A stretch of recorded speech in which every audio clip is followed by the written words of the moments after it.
everybody, and thank you for stopping by the SignOps YouTube channel. In today's video, what we're going to do is we're going to take a look at some of the new features that rolled out in the fall 2020 update to the SignOps application. We're really excited about this update as it improves SignOps in both a UI, a user interface experience, and it also adds several new features to the SignOps application that will better help you, the end user, manage your sign inventory. So to begin, what we're going to do is we're looking right now at the classic SignOps UI, the user interface. So you may be familiar with how it is now. If we drop down our tabs, we're going to be able to see in a drop-down menu kind of some of the items within those specific tabs. So to navigate through these tabs, what you do is you select the tab and drop down the menu.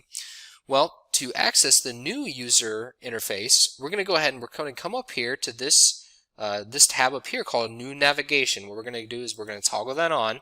From here, it's going to update, or I'll kind of change the view, so to speak, of the SignOps application for you to the new user interface. So before, again, we still have the same tabs as before, but as opposed to using drop-down menus, what we do now is we're going to go ahead and we're going to select on a tab, and from here, it's going to open up as tiles. So the new user interface utilizes tiles and icons as opposed to drop-down menus, and this is just to kind of help better regulate the flow and familiarity with certain items within the SignOps application. You can see we're consistent across the application, so we're going to be able to select our different tabs, and we're going to be able to see, again, we're looking at tiles now and different icons, unique icons to each one of these tabs, to each one of these tiles within each tab.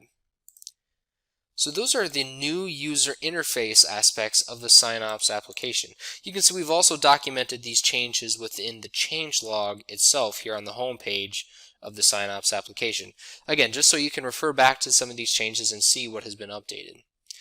Some of the new exciting features that have been added to the SignOps application are based here on in the field. What we've done now is we've broken up maps, and before we just had one singular map for all management purposes within the SignOps application. Now what we've done is we've broken up our maps into a nearest map, which is kind of what we're familiar to. This map takes us to our nearest location. The needs attention map shows us all the signs that we've marked as needing attention within our inventory. From here, this is just kind of a visual perspective and a better way to manage all of your signs that need attention. From here, what we can do, we can see their locations on the map, we can see where their assemblies are located, we can see some of their tag IDs, which side of the road, some of the road names, and here we can also have a direct edit button to take us right to those signs. So that's kind of how the new needs attention map operates. And one of the big things what we've done is we've added the signs due for replacement, these overdue signs. We've added this functionality into SignOps. From here, what we can do is we can click on this overdue sign button here, and it's going to pull up these parameters here for us. We're going to be able to select the signs that are overdue based on their manufacture date or their install date. And what we can do is we can configure these settings from the admin users. If we go to admin, its settings, these settings are going to be based across the organization once they're set up by admin users.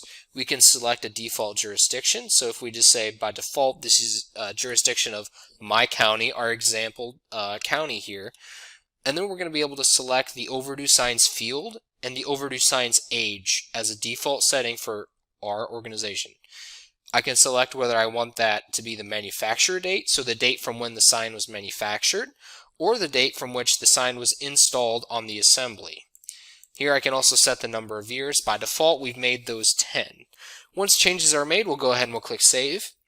And those changes will be saved as defaults for our organization. So now I'll go back to the overdue signs here, and that's just kind of some in-depth explanation behind these features here. So now what we're looking at here is the manufacturer date, or overdue signs that were manufactured 10 years ago according to today's date. So you can see we've got one sign currently that meets that parameters that's overdue.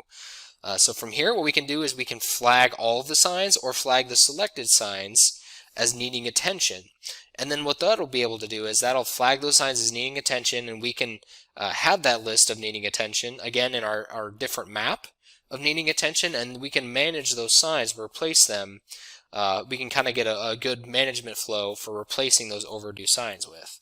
Or we can directly go to the sign here by clicking Edit. It's going to take us directly to that sign as it is in the field. You can see we've also added these helpful icons so that when a sign is overdue for replacement, when we select it, it's going to have this red time, this red clock here that's going to symbolize to us that this sign is overdue for replacement. Now if I go back, what I'm going to do is I'm going to go ahead and I'm going to flag these signs, and it's going to give us a message here. Are you absolutely sure you want to flag all the signs as overdue? This will mark them as needing attention and add a maintenance record to the sign. And then it's going to give you the total number of signs affected. We'll go ahead and we'll just say, yep, continue. So now we've flagged that sign as needing attention. We go back to Edit. We can see now that this sign is in need of attention and it's overdue for replacement.